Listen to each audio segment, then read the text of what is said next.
Bienvenidos a un nuevo episodio de Negocios de Mentes, el espacio para conocer a las mentes detrás de los negocios. Yo soy Marcelo Albuja y hoy nos acompaña José Agote. José estudió finanzas en Wharton y tiene un MBA del Harvard Business School. Tiene una exitosa carrera de más de 15 años en finanzas, principalmente en banca de inversión y private equity. Ha sido CFO de prestigiosas empresas en Brasil y fue Managing Partner en Lotus Education.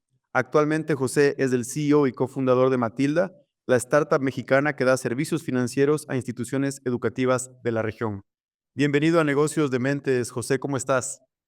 Muy bien, ¿y tú, Marcelo? Yo perfectamente. Tú Muy estás bien, en la Ciudad de México. muchas gracias por la invitación y un honor estar aquí. Estás en Ciudad de México, José. Yo ahora mismo estoy en Miami por un tema personal, porque mi hija nació aquí hace unas semanas y estamos esperando finalizar los papeles para volvernos a México. Felicitaciones por eso, ¿ah? Muchas gracias, muchas gracias. Un proceso largo, pero aquí estamos. Ya nos contarás. José, para arrancar, yo entiendo que tú te gusta mucho el ajedrez y ese vicio compartimos. Tengo la aplicación de chess.com, te vi en una entrevista que tú también la tienes. Vi tu Así es. ranking y obviamente estás mucho más adelante que mí. Yo empecé hace algunos meses. Quería empezar preguntándote, ¿qué has aprendido del ajedrez que lo has puesto en práctica en el mundo de los negocios? A ver, creo que varias cosas. Em, y la primera es, un poco para contextualizar, me fascina el ajedrez. Me fascina el ajedrez y me gusta jugar online con otra gente, no con la computadora, ¿no? Y de ahí es donde se va formando ese ranking que tú mencionaste. Y, mm, y es muy intenso el ajedrez, ¿no? Como que al final, si lo quieres jugar bien y lo quieres jugar de forma competitiva, requiere mucha atención y mucho foco. Y eso cansa, ¿no? Y no es un cansancio físico. Entonces es un cansancio diferente, es un cansancio mental donde ya te cuesta seguir manteniendo la atención y el foco y empiezas a cometer errores. Entonces, en el ajedrez es muy claro para mí después, cuando, no sé, la primera hora juego de cierta manera, la segunda tiendo a mantener el nivel y a partir de la tercera empiezo a caer y después ya es en picada, ya. Y es raro porque no es que estoy cansado, no es que me quiero ir a dormir, no es que estoy cansado físicamente, sino mi cabeza ya no consigue procesar a la misma velocidad.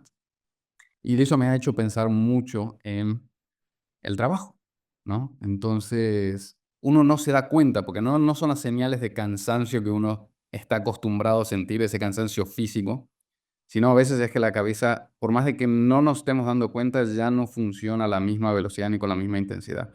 Entonces, he aprendido a, por más de que tal vez no me esté dando cuenta, estar consciente de que eso está pasando, de que hacia el final de la tarde no voy a estar al mismo nivel de capacidad que a la mañana o cuando estoy bien dormido.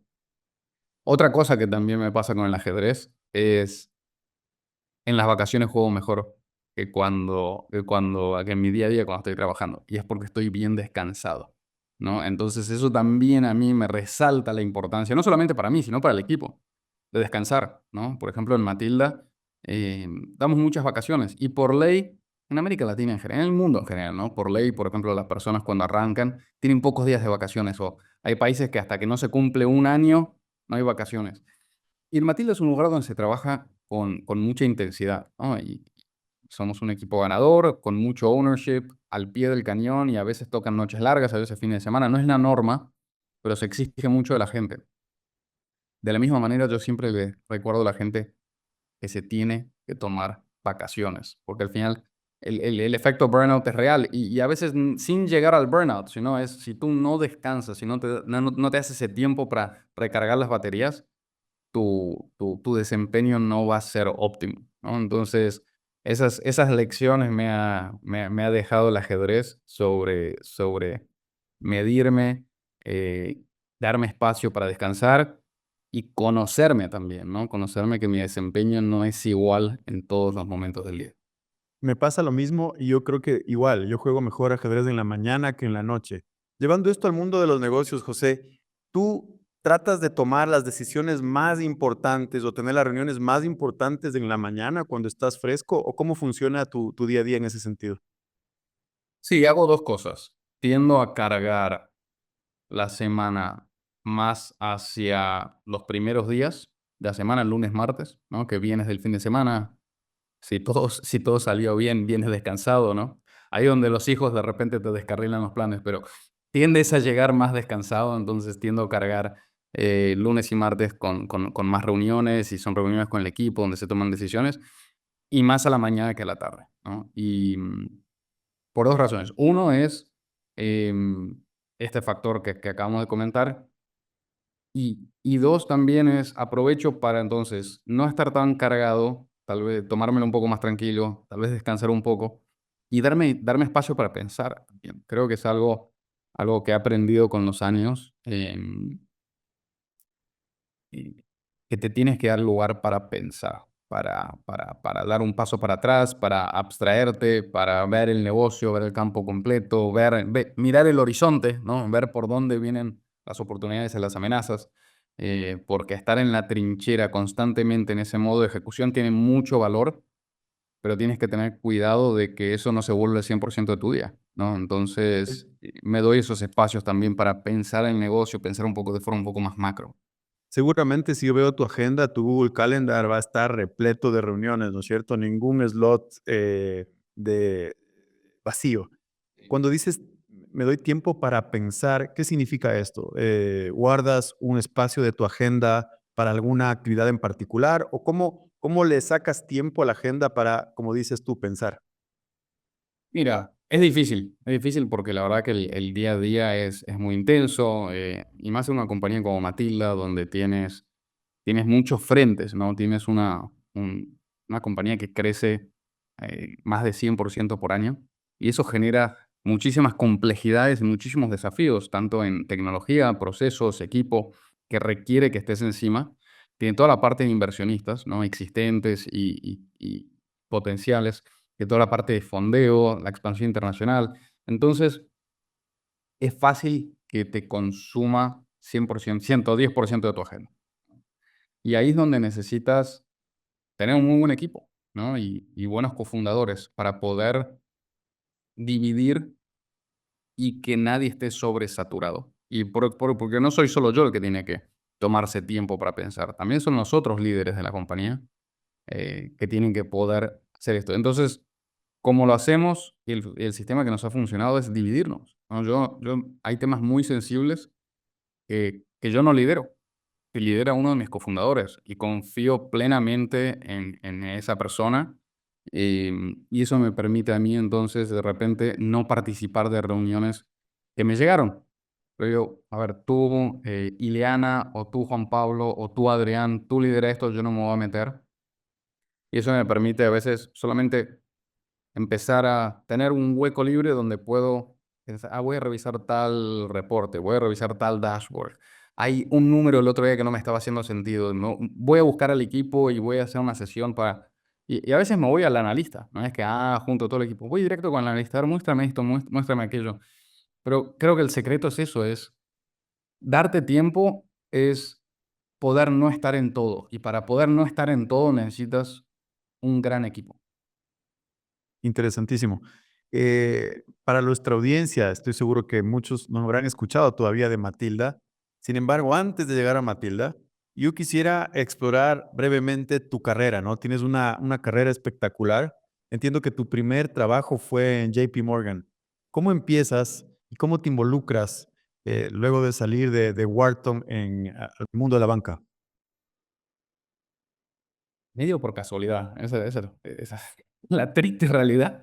No fue muy planeado.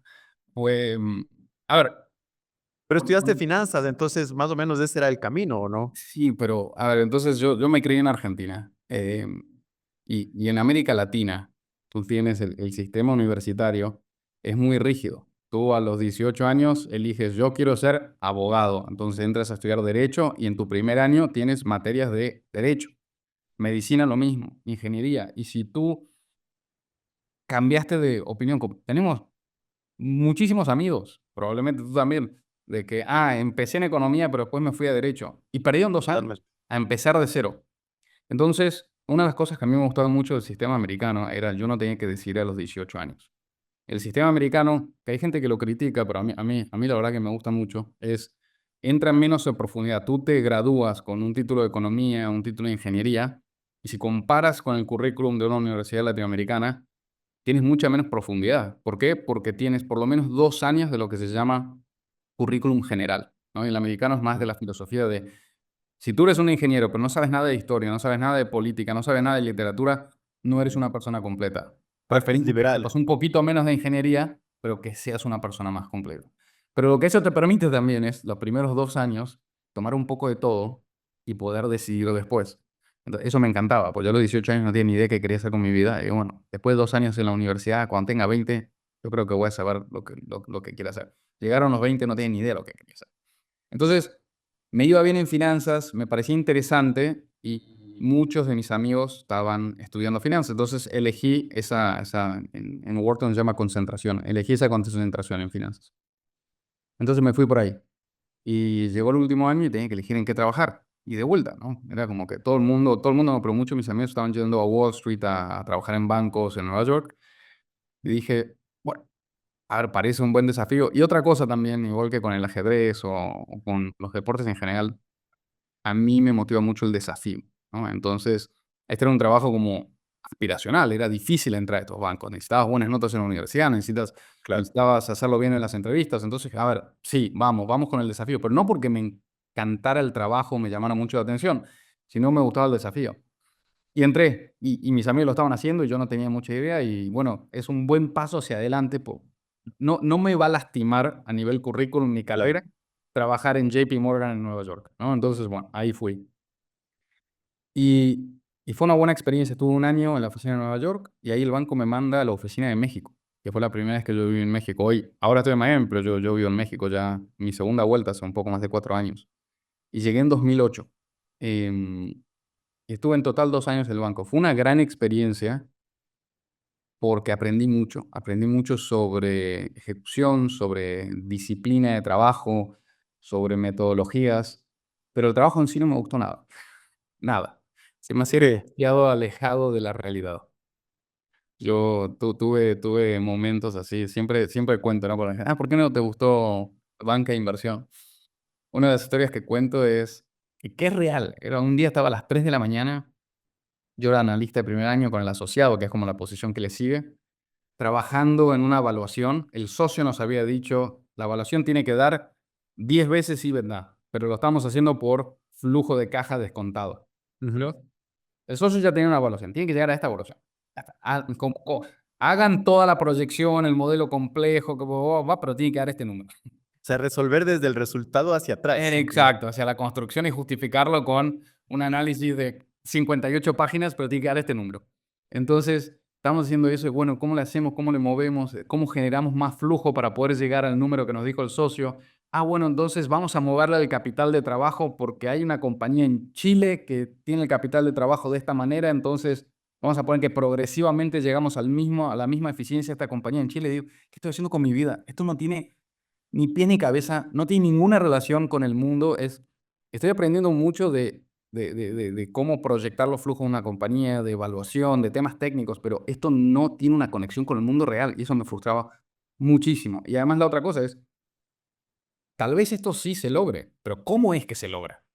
Yo aquí lo pongo en un Excel, el Excel lo aguanta todo, pero después está el mundo real donde, bueno, tienes que negociar con proveedores, tienes que negociar con tus clientes, tienes que negociar con bancos, tienes que abrir tiendas, tienes que sistemas, conciliación de pagos, facturas, todo eso era como, yo no tengo ni idea. Ahí es donde se genera el valor, ¿no? Entonces yo siempre tenía como la sospecha no sospecha, pero la idea, esto está muy bien, pero aquí entiendes cuáles son las palancas para generar valor. Pero aquí no se genera el valor se genera en el campo. Y yo estoy muy alejado del campo. Claro. Y de Y ahí, ahí me fui a private equity, ok. que te acercas un Y poco más. estás un poco más cerca del mundo real, pero todavía no estás en el mundo real. Esa era mi gran frustración. Entonces, private equity me gustó mucho, por un lado, pero me seguía frustrando el estar tan alejado de la trinchera. Entonces, lo que me gustaba de private equity era, seguía toda esta parte muy analítica, muy técnica, de evaluación, pero hasta ya un poco más aterrizado al mundo real, porque realmente era no solamente recomendar un precio de compra o de venta, sino es comprar y vender. Una cosa es recomendar, la otra cosa es hacerlo y convivir con esa decisión. Pero después también viene toda la parte de la gestión de la compañía, ¿no? Y por lo general, como lo hacen los fondos de private equity, es a nivel consejo. Siguen con el mismo equipo ejecutivo de la compañía que compraron, o a veces lo cambian o cambian piezas, pero por lo general el fondo se queda a nivel consejo y comités ejecutivos, así, pero básicamente no están metidos en la compañía. Y esto es interesante porque empiezas a ver entonces un poco, empiezas a correr un poco el telón y ves qué es lo que está pasando en las compañías. Y hablas con el CEO, hablas con el CFO, y a veces tienes interacciones diarias, ¿no?, con estas personas. Entonces empiezas a entender. Pero también la frustración es, perfecto, hacemos este plan a 4 manos, ¿no? Yo junto con el CFO vamos a hacer esto, vamos a hacer aquello, pero después yo lo entrego. Y me quedo del otro lado hasta la próxima reunión, próximo comité financiero de aquí a un mes. ¿Cómo vamos? ¿No? Pero, y yo me quedaba con esas ganas de, a ver, estos creo que son buenas ideas, creo que el plan está bien montado, pero yo no lo ejecuto. Bueno, y de ahí me voy al MBA. Ok. Y del MBA Te vas a Harvard. me voy a Harvard. Y yo sabía, a ver, había más cosas que no sabía de que las que sabía, ¿no? Entonces, no sabía lo que quería hacer con mi vida todavía. Sabía que no quería ni banca de inversión ni private equity. Y, y el fondo, Advent, es un gran fondo, me ofrece patrocinio. Me dice, nosotros te pagamos el MBA, Ujú. pero después el MBA tiene que volver 3 años. Y de vuelta, a mí, yo había aprendido mucho, me había gustado la experiencia, pero ya había llegado al límite para mí. Yo ahora quería experiencia en el mundo real, en la trinchera, quería ensuciarme las manos. Claro. Entonces, una decisión difícil y un poco conociéndome, me adelanté a la decisión. Yo en ese momento llevaba 4 años trabajando en buenos lugares, tenía cierto nivel de ahorro, no lo suficiente para pagar el MBA, pero tenía un dinero guardado. Y Ujú. mi plan era endeudarme para pagar el MBA. Y vienen estos y me dicen, no, no, no te endeudes, nosotros te lo pagamos. Una oferta muy atractiva, pero no me Totalmente. gustaba lo que venía después. Y dije, mira, hablé con varios amigos, algunos me decían, tómalo, y después si tú quieres hacer algo más, vas y le dices, perdón, te repago, dame 2 años y te repago, como mucha gente hace. Pero yo, sí, el problema con eso es que después de 2 años de no ganar dinero, estar endeudado, no, en ese momento no estaría endeudado, pero de repente tener que asumir $150,000 de deuda versus sin un trabajo relativamente cómodo, que sé hacer, que me va a pagar bien, en ese momento yo creo que me va a temblar la mano y voy a ceder y voy a volver al fondo private equity. Entonces, mejor ni tener que tomar esa decisión. Mejor lo hago ahora, que total faltan 2 años, ya lo ves muy lejos. Bueno, después veré, veo qué hago, tengo tiempo. Y ahora mismo les digo que no. Ya cierro, Increíble. quemo las naves, Ok. básicamente. Y les digo que no. Bueno, están así como sorprendidos, como, ¿pero por qué? No, porque no sé si quiero volver. Sí, pero entonces, no quiero, para mí parte del MBA es ir y hablar con gente con diferentes experiencias de diferentes lugares del mundo, em, y que me abra la cabeza. Y me parecía que ir a esa experiencia ya atado a lo que voy a hacer después, como que medio que le quitaba mucho valor a la experiencia, ¿no? Nada, Ujú. tú me estás contando de todos estos proyectos increíbles que hiciste con energía solar en Uganda y el otro que montó, no sé, un puerto en el norte de Australia y el otro que había empezado su propia compañía haciendo algo que le fue mal o le fue bien y yo, y y todo eso te inspira, y todo eso te da nuevos puntos de referencia, pero yo ya sé lo que voy a hacer, porque ya me até de manos. Entonces, eso es lo que yo.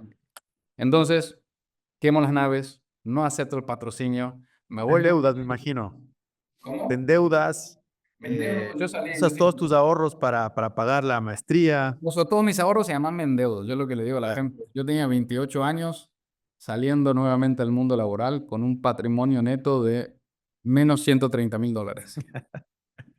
claro, Ya, estaba varios casilleros atrás. Ya. claro.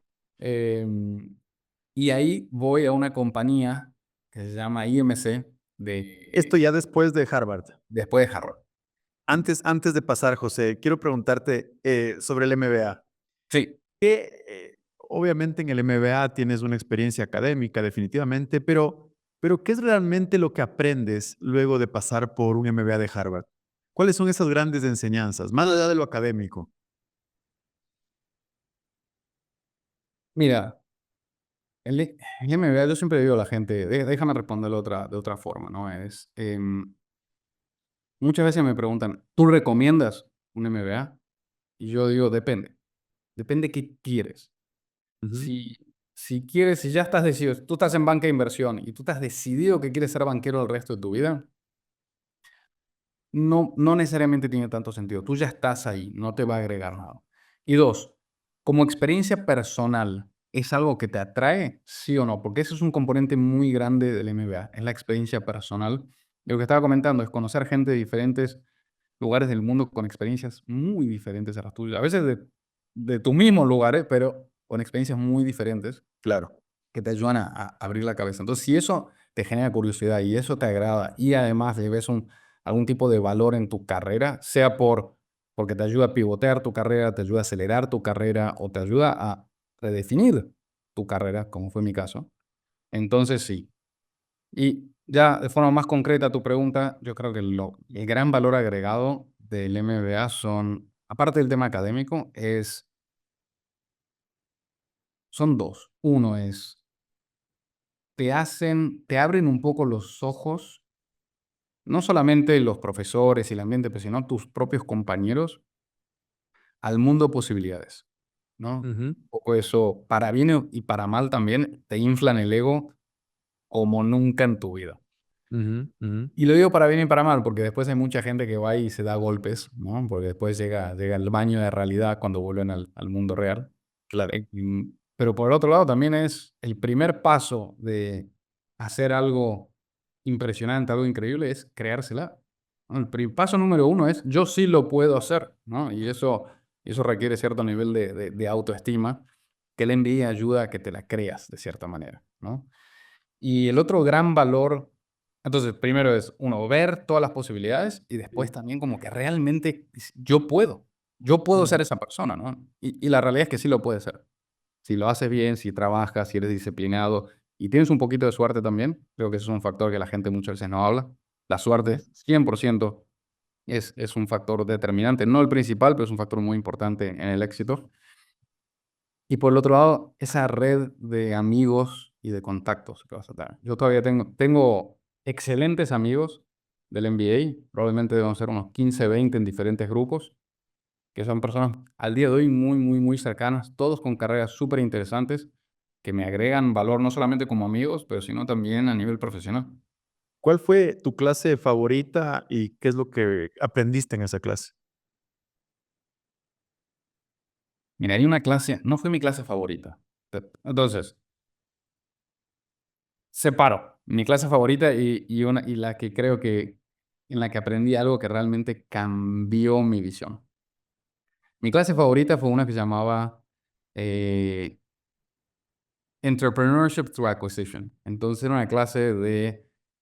era básicamente gente que juntaba dinero, o sea, Ujú. sus propios ahorros o dinero de terceros o una combinación y compraba compañías, pero compañías pequeñas, Como un search fund. como un search fund. Exactamente, como un search fund. Y entonces era un semestre entero de hablar de casos como search funds. Y era súper interesante porque eran industrias de lo que sea, de freight forwarding, de camiones, de pizzerías, y todos los desafíos y todo. Y un poco lo que te había comentado era, yo quería experiencia del mundo real, quería ensuciarme en las manos, quería Claro. estar en la trinchera. Y esto fue todo un semestre de hablar de gente que estaba en la trinchera, que se metió de lleno en la operación. Entonces, Sí. esa clase era fascinante. Pero de alguna forma reforzó ideas que ya tenía. Tomé otra que es muy taquillera. Bueno, no sé si, la verdad que yo me estoy poniendo viejo, ya me gradué hace más de 10 años. No sé si sigue existiendo la clase o si sigue la profesora. La profesora es una holandesa llamada Anita Alberse y tiene una clase llamada Strategic Marketing and Creative Industries. Y era una clase muy taquillera porque era muy divertida. Entonces tenía casos sobre Real Madrid, sobre LeBron James, sobre Manchester United, sobre Boca Juniors, sobre Lady Gaga. Y a veces, por ejemplo, en una clase que yo fui, Sir Alex Ferguson fue a la clase. Wow, Entonces increíble. era muy, muy divertido, pero la temática de la clase del semestre entero es, en ciertas industrias, la apuesta más segura es la apuesta más agresiva. Y eso es como que, ok, a ver, de vuelta, ¿no? Me acuerdo, ¿cómo es eso? Dice, por ejemplo, en cine, estadísticamente, si tú tienes $100 millones de presupuesto, estadísticamente es menos arriesgado hacer una película de $100 millones que 10 de 10. Ok. Entonces hay ciertas industrias en donde tienes que apostar fuerte. Por más de que te dé ese miedo, ese frío en el estómago, esa apuesta fuerte y diferenciarte del resto trae de mucho, mucho retorno y termina siendo una apuesta más segura. Y es una dinámica no es winner takes all, es winner takes most. Ujú. Entonces, a ver, y lo ves en diferentes Real Madrid, ¿no? Con el plantel que tiene. Creo que es un muy buen ejemplo. Es como que ha gastado múltiplos de sus competidores. Pero ahí están los resultados también, ¿no? Y te pasa eso, y tienes diferentes formas de verlo, ¿no? En estas industrias, no solamente, sobre todo en los deportes, no solamente el resultado de títulos, pero tienes resultado de ingresos, ¿no?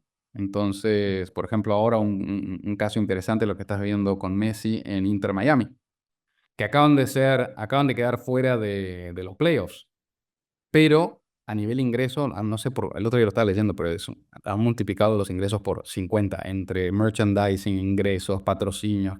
Entonces, hacer estas apuestas grandes al final termina dando mucho Me rédito. hace, Y ahí me sí hace a muchos lo acuerdo, hace menos riesgoso. me hace acuerdo a este libro Playing to Win, ¿no? Es decir, jugar a ganar, ¿no? Y me viene a la mente una frase, y tú que eres argentino me vas a entender perfectamente de fútbol, que dice, los argentinos salen a ganar y a veces pierden. Los ecuatorianos salimos a no perder y a veces ganamos, ¿no? Sí, sí, sí, sí. El otro día estaba hablando con un amigo colombiano, ¿no? De la final de la Copa América, que Argentina ganó 1-0. Y él me dice, ¿por qué crees que ustedes ganaron? Cabeza, 100%, mentalidad, Ujú. mentalidad. Porque si miras, Colombia hasta por varios tramos del partido jugó mejor. Tiene muy buenos jugadores. Pero es un tema de creérsela, ¿no? Y volviendo al tema del NBA, ¿no? Creo que hay parte que es Sí. creérsela. Si tú te la crees, el primer paso para hacer algo es creértela. Es un mindset ganador, Mindset salir a ganador. ganar. Exactamente. José, luego del NBA, ¿hacia dónde te vas? Ahí doy un golpe de timón en mi carrera, ¿no? Porque si lo miras de fuera es Wharton Finanzas, banca de inversión en JP Morgan, private equity, MBA. Ya dirías, bueno, esta persona va a ser entre un private equity y un hedge fund, pero por ahí se van sus próximos 20, 30 años de carrera. He dado un golpe de timón y me voy a una compañía de restaurantes y alimentación, llama IMC. Y me meto a hacer desarrollo y un poco de MAI. Y en los primeros meses, como a los 3 meses de haber entrado, yo lidero la compra de una cadena de Estados Unidos que se llama Margarita Bee. En aquel Ok. momento la compañía era listada en bolsa en Brasil, que al día de hoy sigue siendo su centro de gravedad, y estaba operando en Brasil, Colombia, Panamá, México, Dominicana y Puerto Rico, pero no tenía nada en el Estados Unidos continental. Y yo lidero la compra de Margaritaville y me mudo a Orlando, que es donde la compañía todavía tiene su oficina central, para ser el CEO de Margaritaville. Entonces tenía 29 años, una compañía con $150 millones de venta, 3.000 empleados, y era exactamente lo que estaba buscando. Yo esas noches en el Excel diciendo, ay, esto no tiene conexión con el mundo real, yo quiero estar ahí en la trinchera, quiero ensuciarme las manos, bueno, terminé en la cocina. Ujú. Entonces, literalmente visitando los diferentes restaurantes por todo el país, sentándome con los equipos, haciendo inventario para aprender, ¿no? No porque eran mis funciones de inventario, pero para aprender. Siempre fui esa filosofía que tú tienes que entender todo lo que pasa, entender cómo se hacen los procesos. Eso te permite ser un mejor gestor. Y fue una experiencia increíble. Estuve un año ahí y, y me empapé de la operación. Cambió un poco mi forma de ver las compañías y las diferentes industrias, le gané mucho respeto a la operación. Yo sabía que ahí era donde se generaba el valor, pero no tenía idea de lo difícil que es operar y, y lidiar con personas, ¿no? Tenías 29 años y eras el CEO de esta empresa. Me imagino que ahí entra este tema del síndrome del impostor, ¿no es cierto? ¿Cómo vencer ese lamentable, no sé, es una manera de sentirse un poco como que no se puede? Claro que ya vienes con el título de Harvard y como tú dices, ese mindset ya ganador de creérsela. Sin embargo, estoy seguro que sufriste algo de eso. Cuéntanos un poco cómo 100%. superarlo, ¿no? Y el que te diga que no, te está mintiendo. Todo el mundo siente un poco ese síndrome del impostor en cierto momento de su carrera. Em, a ver, creo que lo que me ayudó mucho allí fue tener al CEO global de la compañía como mentor, porque él me iba direccionando en las decisiones, sobre todo en las decisiones difíciles y las decisiones con respecto al equipo, ¿no? Porque tuvimos que hacer un cambio cultural muy fuerte dentro de la compañía. Y al final el síndrome del impostor son dudas. Síndrome del impostor son dudas. Porque si yo te pregunto, ¿qué opinas sobre esto o esto? Tú vas a tener una opinión. De repente es más Claro. fundamentada, menos fundamentada. Lo que pasa es, el síndrome del impostor te hace dudar de tu propia Claro. opinión. A veces puede estar muy fundamentada.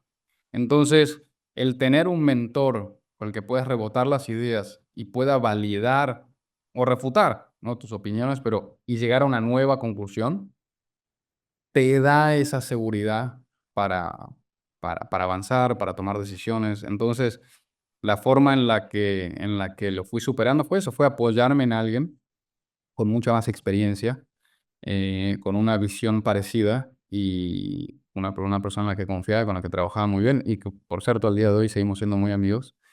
Y, y eso lo que hace también es no solamente en el momento tú consigues destrabarte y tomar decisiones y avanzar, sino te vas dando cuenta que esa decisión o esa opinión que tenías, que fuiste a consultarla con tu mentor, la gran mayoría de las veces tu mentor está de acuerdo. Entonces empiezas también a ganar esa confianza y a perder un poco ese efecto del síndrome del impostor, porque, a ver, de 9 de cada 10 cosas que le consulto me dice que sí, que estoy bien, que tengo razón, que avance así. Entonces, tan mal no estoy. Claro. Entonces empieza a ganar esa confianza poco a poco. Pues ahí quería preguntarte tu opinión. Hace algunos días atrás tuvimos en este mismo espacio a Alejandro Salazar, que es un estratega muy famoso colombiano. Tiene un libro que se llama La Estrategia Emergente, un libro que recomiendo a todo el mundo. Y me hizo acuerdo cuando tú me decías que estabas en un Excel, ¿no es cierto? En tu vida pasada como banquero, estabas con un Excel planeando. Y ahora que estás como operador, que la realidad es completamente diferente a un Excel, él habla de la estrategia emergente como que es muy difícil planear, ¿no? Y me encantaría saber tu opinión, sino que la estrategia es emergente, es decir, nace espontáneamente. Si bien uno puede planear, pero los planes pueden cambiar abruptamente. El tema de pronosticar es complejo. Y la estrategia se va construyendo conforme vas ejecutando, conforme vas operando. Y entonces quisiera entender un poco cómo ves tú el tema de la estrategia, tanto como CEO de esta compañía y ahora como fundador. Es más, ahí entra también el tema de la suerte que tú mencionabas anteriormente, ¿no? Hay un montón de aleatoriedad en el día a día. Entonces, cuéntame un poco ese tema de, ¿tú crees en el plan, en planear, en ejecutar el plan? ¿O hay un poco de esta aleatoriedad de la estrategia emergente que habla Salazar? Yo creo que las dos, creo que las dos pueden convivir. Yo soy un fiel creyente en los planes, en los presupuestos, en proyecciones a 5 años, en qué vamos a hacer. Creo que tú tienes que marcar ese norte porque eso determina un montón de cosas hoy que tienes que hacer, de construcción de equipo, de procesos. Sin ir más lejos, plataforma, ¿no? Entonces tú estás construyendo una plataforma como Matilda. ¿tenemos la ambición de en algún momento ser multipaís, sí o no? Porque eso, y puede ser en unos años, ok, pero hoy tienes que hacer, o lo ideal sería que hoy ya construyas la plataforma de cierta manera que te permita tener esa flexibilidad para fácilmente poder tropicalizar para otros países, ¿no? Por ejemplo, en la base de datos, ¿agregamos una columna de país, sí o no? Ujú. Bueno, ahora parece, cuando empezábamos parecía redundante, porque columna, país, México, México, México, México, ¿para qué tienes una columna si es implícito que todo sea México? Sí, pero algún día no. Entonces, tener estos planes te permiten tomar decisiones hoy que te da opcionalidad a futuro. No quiere decir que ya te comprometas. No es que, ya lo vamos a hacer. Y ahí es donde creo que esto de estrategia emergente convive con también planear. Tú tienes que hacer un plan, porque tú tienes que Mm, arrancar en una dirección, pero no te tienes que casar necesariamente con esa dirección. Y tienes que saber que el mundo cambia, el mercado cambia, la competencia cambia, las circunstancias cambian y tú vas también teniendo más información. Tú un plan que haces, lo haces con la información y las premisas que tienes en ese momento. Y eso cambia literalmente día a día y de repente cambia de forma radical, ¿no? Entonces, creo que a tu pregunta es, ¿estrategia emergente sí o sí? 100%. Siempre hay que estar pensando y reevaluando la dirección en la que vamos e ir haciendo ajustes. A veces son menores, a veces son mayores, pero creo que es importante trazar una línea a futuro para que no solamente tú te puedas organizar, para que los equipos se puedan organizar y vayan construyendo en una dirección, ¿no? Y una analogía es, perfecto, si tú vas a hacer un edificio de 10 pisos, cuando estás haciendo el primero, ¿es importante saber que van a haber 9 arriba o no? ujú. De repente en la mitad Totalmente. lo cancelas y lo hace de 5, ok, pero tú puedes ir cambiando el plan, pero es importante esa base, saber dónde potencialmente vamos a llegar para construcción de vuelta de plataforma, de procesos, de equipos, legalmente. Hay temas fiscales también, que dependiendo cómo lo quieres. Entonces, el planear te ayuda también a que, llegado el momento, si llega el momento de tomar la decisión ya de ejecutar, si lo quieres hacer, ya estás mucho mejor preparado. 100%.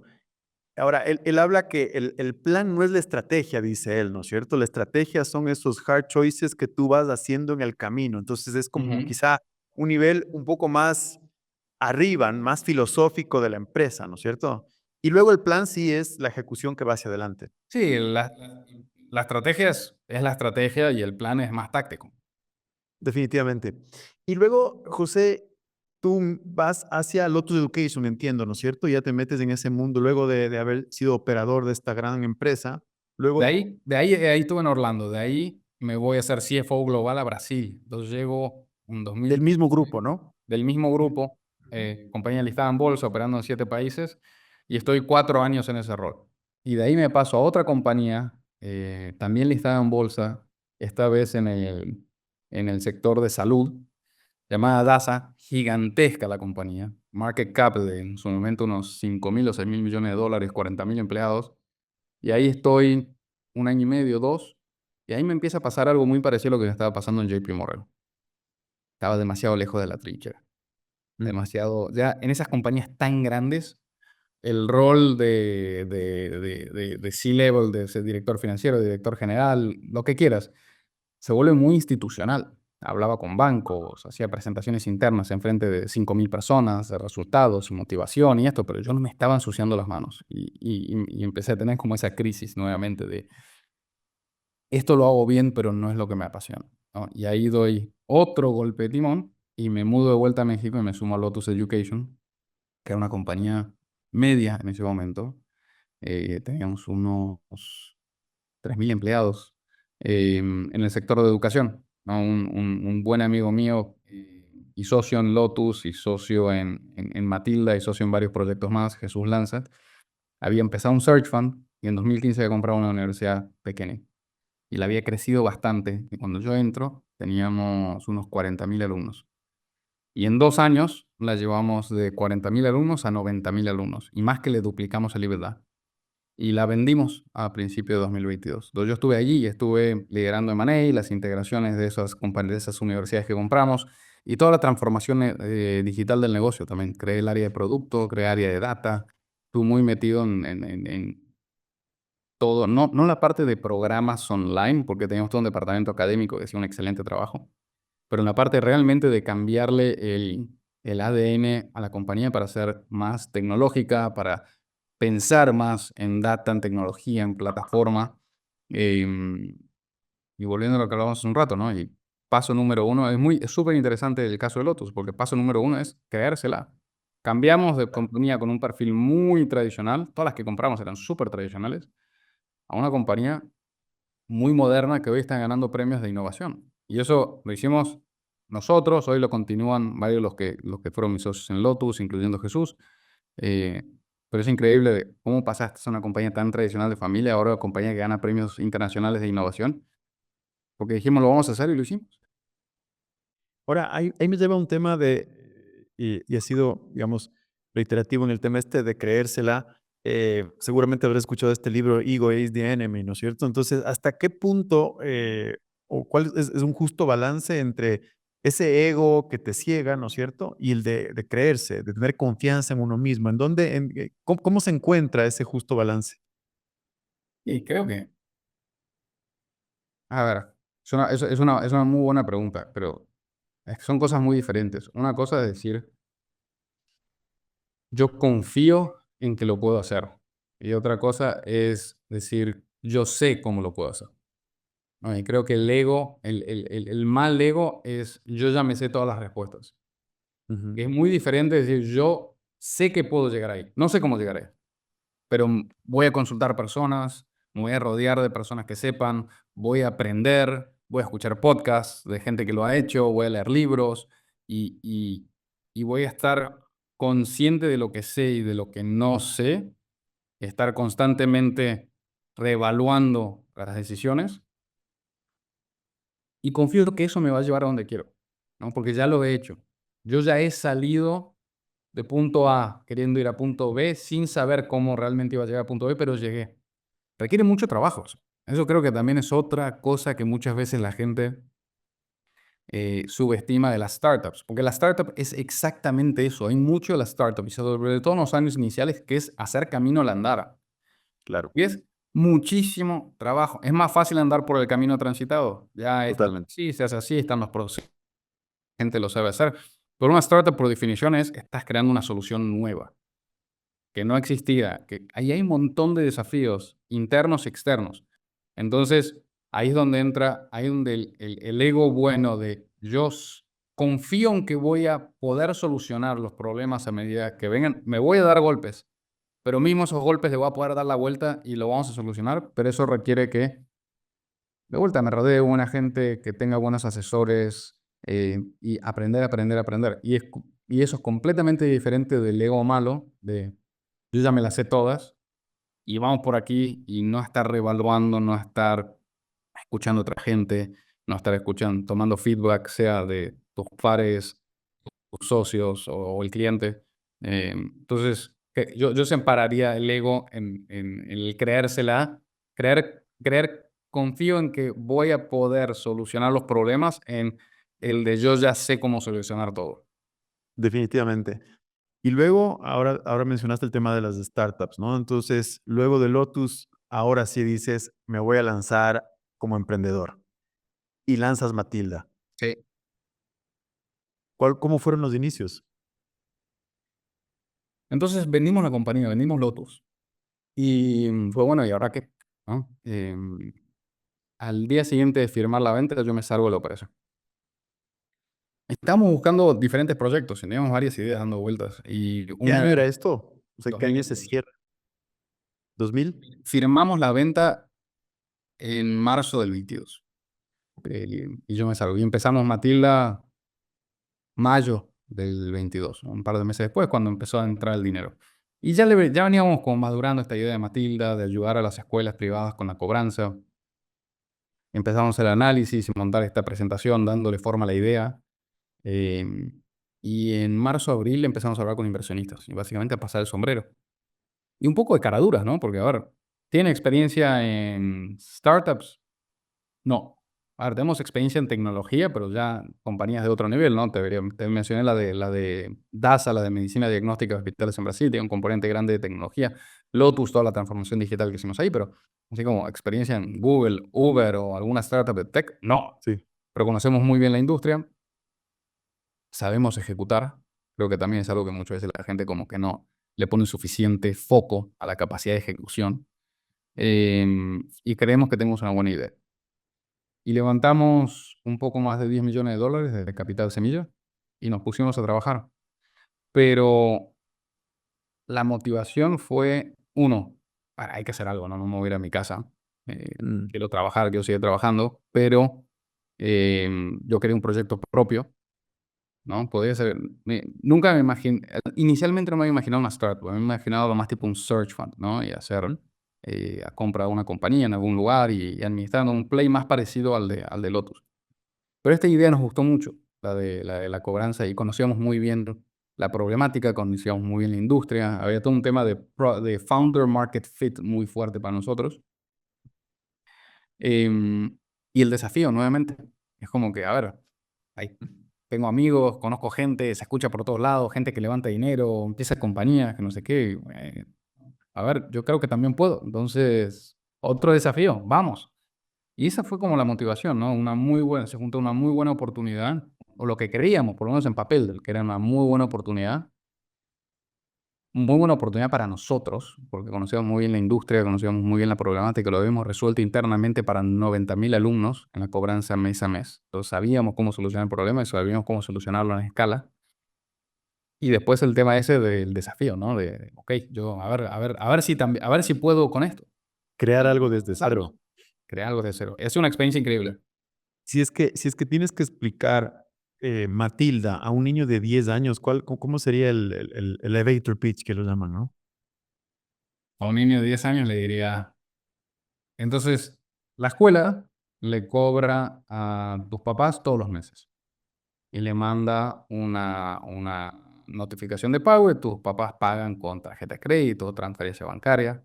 Y es un proceso que generalmente no funciona muy bien porque los pagos no se reportan en tiempo real, y termina siendo mucho trabajo en la escuela.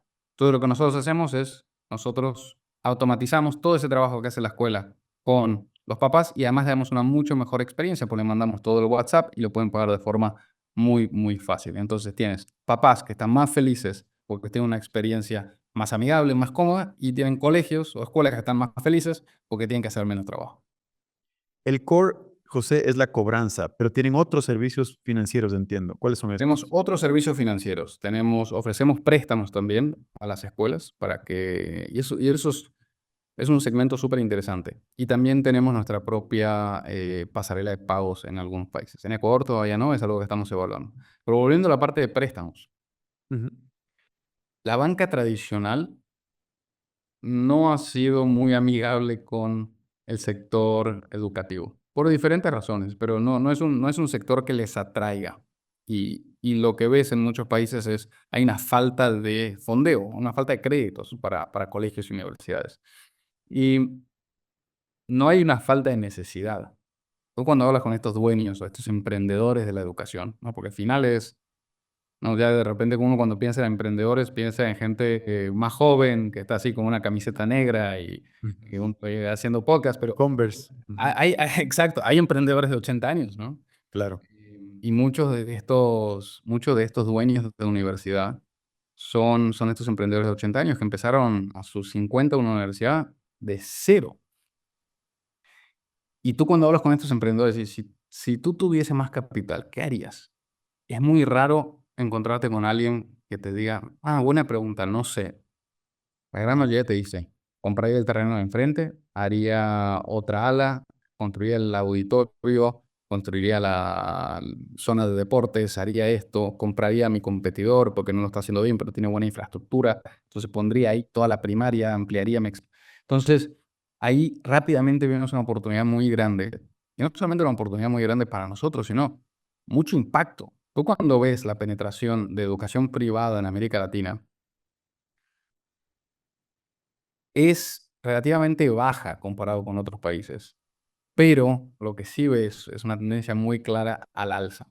Y la gente prefiere, cuando le preguntas, la gran mayoría de la gente de América Latina prefiere la educación privada, mismo los que mandan a educación pública, que muchas veces es por un tema de acceso, sea dinero o físico, a veces les queda demasiado lejos. Ujú. Entonces, que los operadores existentes en educación puedan invertir en capacidad y en crecimiento, y a veces en un segundo plantel que no es exactamente ahí donde están, sino a unos kilómetros, hace que esa penetración de educación privada aumente. Y consistentemente los niños en educación privada salen mejor preparados que los niños de educación pública. Entonces, le estás haciendo un bien al país. Es gente más preparada. Ese país va a tener gente más preparada que va a tener un mayor impacto económico y social. Entonces, vimos ahí una oportunidad muy grande de ayudar, de ser el socio, ¿no?, de estas escuelas, no solamente automatizando los procesos y generándoles mayor eficiencia, sino también confiando en ellos y dándoles capital para que puedan hacer inversiones productivas que les van a mejorar su negocio, les va a permitir seguir invirtiendo y les va a permitir seguir teniendo un impacto cada vez más positivo en esos niños. Porque mismo si no es una inversión para ampliar capacidad, si es una inversión para tener un laboratorio de cómputo, va a ser una mejor experiencia para esos niños que van a salir más preparados para el día de mañana.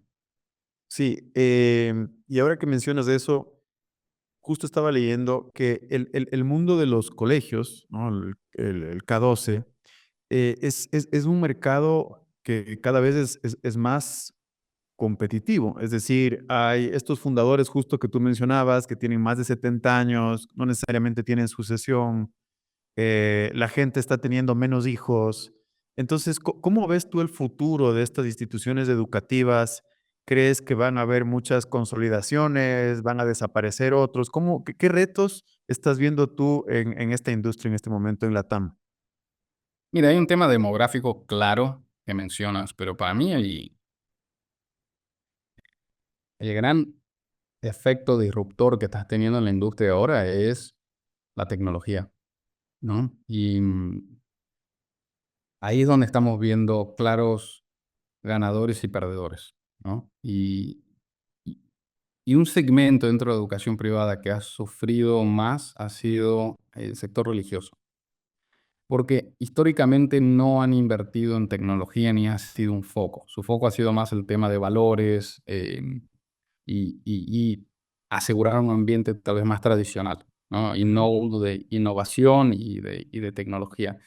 Y lo que te pasa ahora es, ya es imposible, y sobre todo después de la pandemia, es imposible escapar la tecnología. Entonces, tú tienes padres de familia que tal vez trabajan en una compañía más tradicional, después pueden trabajar, no sé, en Banco Pichincha, pero no Claro. dejan de tener reuniones por Zoom, de usar algún Slack o Teams o algún canal, de repente hacer diagramas en Figma, y van a buscar a sus hijos al colegio y sus hijos se pasaron todo el día viendo un pizarrón. Dicen, a ver, el colegio está cada vez más desconectado de lo que es el mundo real. Yo tengo que mandar a mis hijos a un lugar donde los preparen para que puedan trabajar en la compañía en la que yo trabajo. Y eso si trabajan en una compañía más tradicional como un banco, ¿no? Pero, y si trabajan en Uber o en Google o en Mm. Netflix y de repente llegan, yo no puedo mandar, es que mi hijo, si a los 18 años solo ve un pizarrón y tiene cero acceso a tecnología, a robótica, a laboratorios, a programación, mi hijo no puede trabajar en Netflix, ¿no? Mi hijo no puede trabajar en la compañía en la que yo trabajo de aquí a 20 años, ¿no? Entonces, estamos viendo ahí que esas escuelas que no invierten en tecnología, no solamente en el laboratorio, sino en el currículum, están perdiendo matrícula de forma acelerada. Y los que sí están invirtiendo y al final dando una educación más relevante para lo que es el mundo de hoy, son los claros ganadores. Muy interesante. ¿Y tú podrías decir que Matilda es el banco de las instituciones educativas? ¿Te sentirías cómodo con esa frase o no necesariamente? No, no somos el banco. Nosotros somos el socio de las instituciones educativas. Porque,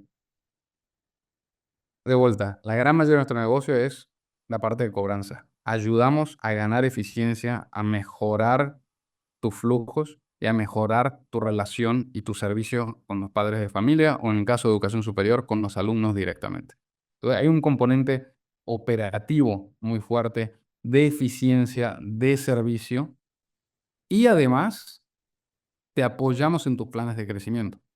Y lo hacemos de una forma mucho más amigable y mucho menos estructurada que los bancos tradicionales, porque esa también es otra gran traba que tienen estas instituciones. Es cuando el banco viene con su pila de documentos que hay que firmar y poderes y esto y aquello y hipotecas y prendas. Entonces, yo nos veo mucho más como un socio, las escuelas. Y has dicho el tema este de son mucho más amigables. Te cuento aquí el caso, yo estoy vinculado aquí a un business school y claro, la persona que cobra, ¿no es cierto? A las personas que vienen a estudiar, a los participantes que vienen a estudiar acá en el business school, eh, hace una cobranza, te digo, bastante amigable, muy cercana. Ella se sienta muy cerca de la puerta, entonces les conoce a todos.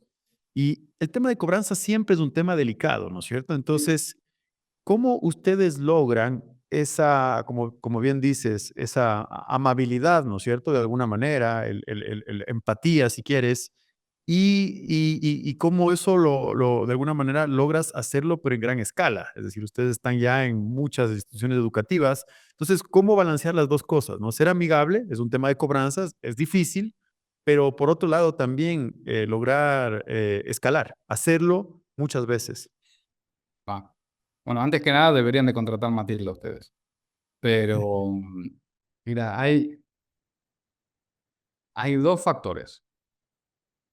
Uno es comodidad y facilidad, ¿no? Que ofrecemos.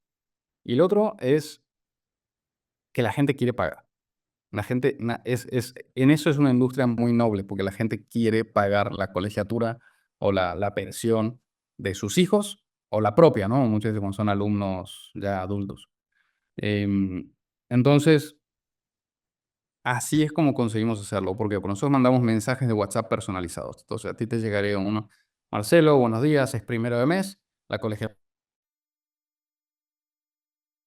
ya está disponible para pagar y te damos una liga de pago que te manda diferentes canales: tarjeta de crédito, débito, transferencia bancaria, tiendas de conveniencia.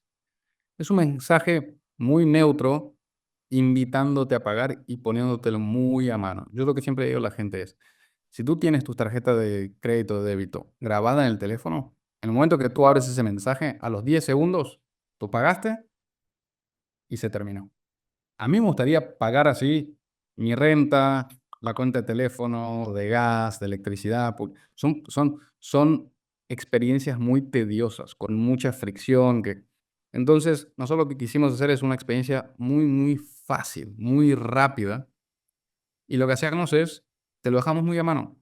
Y ahí es donde entra lo que te digo, este factor de nobleza de la industria, que la gente quiere priorizar, ¿no? Tú cuando tienes hijos, tus hijos son lo más importante en tu vida y la educación de tus hijos es una prioridad. Y mucha gente se esfuerza, ¿no? Es los ítems número uno y dos en el presupuesto familiar, en una familia con hijos, es renta y colegio. Entonces es un gasto grande, la gente hace un esfuerzo y lo único que hacemos nosotros es ayudarlos a organizarse financieramente. Porque ¿cuántas veces dejaste de pagar una cuenta porque, uy, me tengo que meter al portal, el usuario, contraseña, te metes contraseña equivocada, uf, no me acuerdo la contraseña, después te metes, tienes que meter los 25 dígitos a mano, estás leyendo, o sea, y a veces dices: "Ay, bueno, lo pago la semana que viene, no sé, otro día, ahora no puedo". Y ese no puedo, ahora que no, ¿cuántas veces te ha pasado que se te pasó la fecha límite de pago y después pagaste con multa o recargos? ¿No? Entonces, lo que nosotros hacemos es ayudar a que la gente se organice dando una experiencia muy fácil, sin fricción y estando encima con información en tiempo real. Entonces, te mandamos el primer día de mes, en tu fecha límite de pago, esa misma mañana te mandamos de vuelta: Marcelo, todavía no vimos un pago de tu parte. Aquí está la liga. Evita pagar con recargos, porque ya a partir del día siguiente ya empiezas a pagar con multa. Entonces, te lo volvemos. Y es interesante porque muchos colegios y universidades tienen miedo de que nos perciban como una agencia de cobranza y como algo negativo, ¿no? Claro. Y eso en gran medida ya hemos como erradicado ese miedo a punta de información y de data. Nuestro NPS en México, por ejemplo, que es nuestro mercado más consolidado, pues lleva más de 2 años, es casi 80 puntos. Es Wow. muy alto. El NPS va de -100 a 100, entonces 80 es una nota muy Claro. alta. está así, por darte comparables, es un NPS más alto que el de Amazon o el de Google o el de Netflix, ¿no? Y esto es gente a la que le estamos cobrando, Claro, que se me está muere. evaluando de forma positiva. ¿Por qué? Porque es una Ujú. experiencia de cobro tanto más fácil y tanto más agradable que todas las otras experiencias de cobro que tienen, que no tiene que ser cobro atrasado, pero ahí tu proveedor de celular te manda, paga, y te Claro. metes y de vuelta es un proceso tedioso y frustrante. Pero con nosotros es muy fácil. Matilda nace en México y se Ujú. piensan a expandir a otros países de la región y llegan a, entiendo, a Colombia, a Ecuador. ¿Por qué eligieron Ecuador? ¿Y cuáles son sus planes aquí? Bueno, en Ecuador nuestro plan es crecer de la misma forma que hemos hecho en México y más todavía. ¿Y por qué Ecuador? Ecuador es un mercado interesante y, y a veces por población, comparado con otros países de América Latina, podría parecer pequeño, pero tiene un porcentaje interesante de penetración de educación privada. Entonces, para nosotros no es tan pequeño como pensarías originalmente, ¿no? Entonces, la población de Ecuador comparada con la de México es aproximadamente como una séptima parte, ¿no? Pero el mercado de educación es como una cuarta parte, ¿no? Entonces, proporcionalmente versus México, no queda tan mal parado. Es una economía dolarizada, eso siempre ayuda. Y tenemos un socio comercial muy fuerte en Ecuador que se llama Iducay, ¿no? Y trabajamos con ellos en México, que también tienen presencia, y los hemos ayudado también a entrar a México y con nuestra red comercial. Y ellos están haciendo lo mismo con nosotros en Ecuador. Entonces, viendo tamaño de mercado, viendo potencial y ya teniendo ese camino de entrada aplanado con un socio muy fuerte y muy cercano, fue que decidimos dar el paso. ¿Por qué eligieron el nombre Matilda? Entonces, eso fue por darle continuidad a la temática de Lotus. Entonces, Lotus, flor de Lotus, se escribe con una T, pero el dominio Lotus no estaba disponible, entonces al final se compró el dominio de Lotus con dos Ts. Y quedó. Y fue un proyecto muy exitoso, entonces ahí hablando con Jesús y con los socios decíamos, bueno, los próximos proyectos vamos a repetir esto de las dos Ts, ¿no? Y de hecho tenemos otro proyecto también en que participábamos, que es de hospitales, que también es con dos T, se llama, es Mistral con dos Ts. Entonces, estábamos buscando, teníamos la idea de Matilde, pero no teníamos el nombre todavía. Pero sabíamos que iba a ser un nombre que en algún lugar iba a tener una T para poner las dos Ts. Y un momento estábamos pensando en ponerle relativo o Einstein o Asterix y la verdad es que ninguno de esos nombres eran buenos. Eh, Ujú. y de repente alguien dice, ¿por qué no em, vemos un nombre de mujer? Digo, buena idea, como Sofía, Clara, como que hay varias startups. En ese momento, como estaba de moda poner nombre de mujer, ¿por qué no? Ya, otro más en el pizarrón, a ver, vamos a ver. Y alguien dice Matilda. Ok. Y ahí enseguida hizo clic, ¿no? La historia de niños de Roald Dahl, también está la película de la niña superdotada, y dijimos, perfecto, ¿no? Porque al final esto es para educación, para colegios, para universidades, y todo el mundo asocia a Matilda con la niña esta que era superdotada y tenía poderes, y creo que es una historia de la infancia también, entonces hay un recuerdo muy positivo. Y así fue como le pusimos Matilda con los T's. Matilda, esta empresa de cobranzas, esta empresa que da crédito de las instituciones educativas, ¿qué viene en el futuro para Matilda? ¿Qué otros servicios? ¿De qué están pensando? Mira, más que, entonces, una compañía como Matilda y en la fase en la que está Matilda, tiene dos grandes ejes de crecimiento. Uno es más productos, ¿no? Como tú bien mencionas, y creo que hay mucho que se puede hacer. Hay toda una fase por ejemplo, de seguros, toda una parte de marketplace de proveedores. Hay como varias ideas ahí que potencialmente podrían hacer sentido. Y la otra es expansión internacional, es seguir replicando este modelo en más geografías. Entonces, y volviendo a lo que mencionabas de lo que estamos hablando, ¿no? De plan versus estrategia, ¿no? Y Ujú. cómo la estrategia no puede ser estática. Hoy nos estamos inclinando y muy en base a la gran experiencia que hemos tenido en Colombia y en Ecuador con la expansión internacional, a pesar más el lado de expansión internacional que el de desarrollo de nuevos productos. Entonces te diría, no estamos pensando en nada nuevo en el corto plazo, todavía nos queda muchísimo por hacer en México, Colombia, Ecuador. Estamos recién empezando, cuando tú ves nuestra participación de mercados ínfima. Entonces todavía son mercados muy grandes en los que estamos recién empezando, entonces hay todavía una fase de enfocarnos y realmente afianzar nuestra posición de liderazgo en estos mercados. Pero si me preguntas hoy, próximo paso grande es continuar con expansión internacional más que con generación con nuevos productos. José, se nos está acabando el tiempo, sin embargo, no quiero dejar de conversar brevemente de tu parte personal. Me llamó mucho la atención, te escuché en otro podcast que hablaste de este proceso de la madre subrogada, ¿no es cierto? Y ahora iniciaste la conversación contándonos que acaba de nacer tu otro hijo, tienes dos hijos, un hijo y una hija, entiendo, ¿no es cierto? Me encantaría entrar rápidamente en ese tema porque creo que es muy interesante. Además, mi esposa me recomendó porque le pareció muy interesante este proceso. ¿Nos quieres contar un poco eso, por favor? Sí, claro. Entonces, como bien dices, tengo dos hijos. Tengo a Tomás, que tiene 1 año y medio, y tengo a Sofía, que acaba de nacer hace menos de un mes. Em, Nosotros, por una situación médica personal, no podemos tener hijos de la forma tradicional.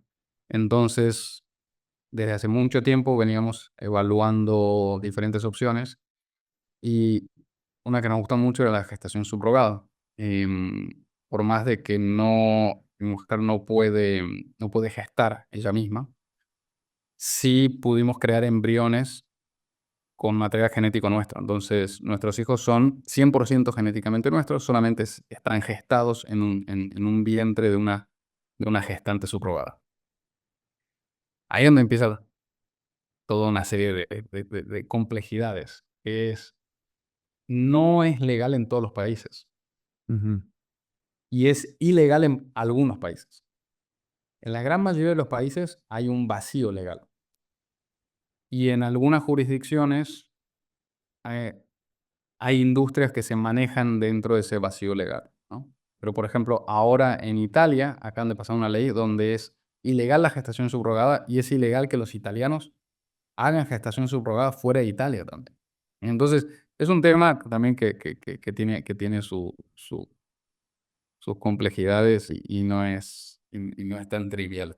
Pero bueno, incluso tenemos para dar un que poco de contexto, José, a la audiencia, ¿qué es esto? O sea, igual, como que estás explicando a un niño de 10 años, para la gente que no ha escuchado o no conoce el tema.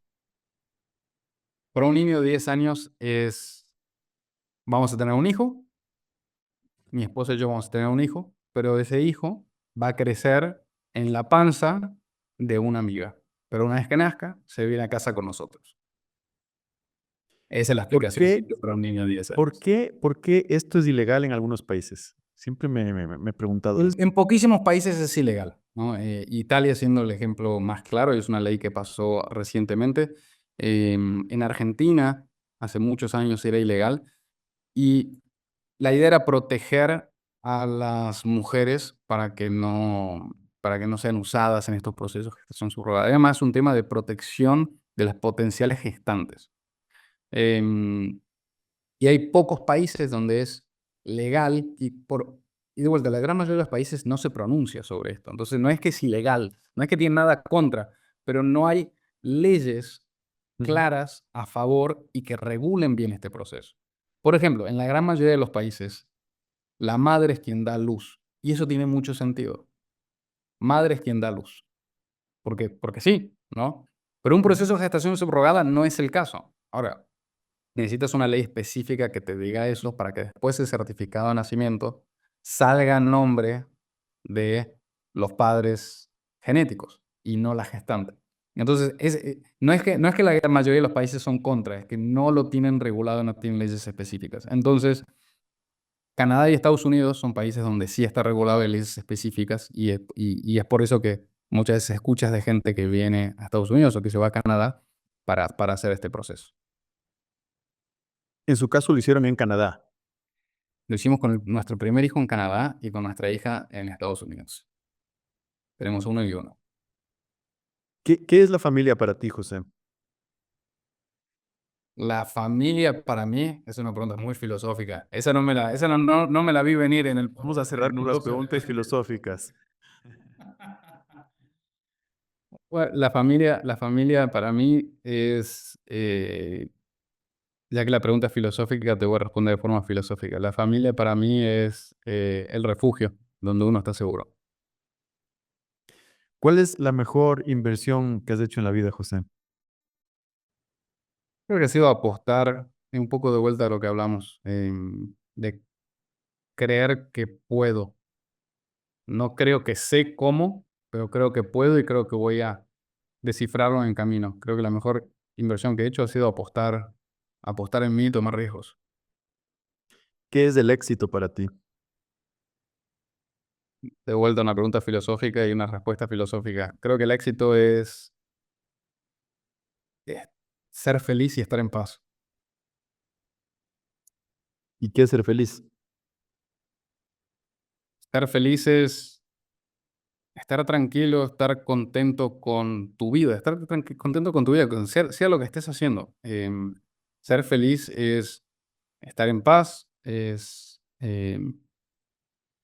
estar satisfecho con tu vida como un todo, ¿no? Y eso entonces, ser feliz engloba no solamente lo profesional y lo personal, engloba todo, ¿no? Y creo que ser feliz necesita de un componente de familia, un componente social de amigos, de un componente de salud también. Creo que una parte muy importante de ser feliz es estar en paz con tu cuerpo y eso requiere de tener salud y tener cierto grado de autorrealización a nivel personal. José, ha sido una conversación espectacular. Hemos hablado de muchas cosas. Te deseo lo mejor a ti, a tu familia, y estoy seguro que Matilda va a ser todo un éxito en la región y aquí en Ecuador también. ¿En dónde te pueden encontrar a ti? ¿En dónde pueden tener más información sobre Matilda? ¿Cómo te contactan? Va, entonces, Matilda, pueden entrar a la página de Matilda, que es matilda con dos T's punto io. También estamos en Instagram, estamos en TikTok, estamos en LinkedIn.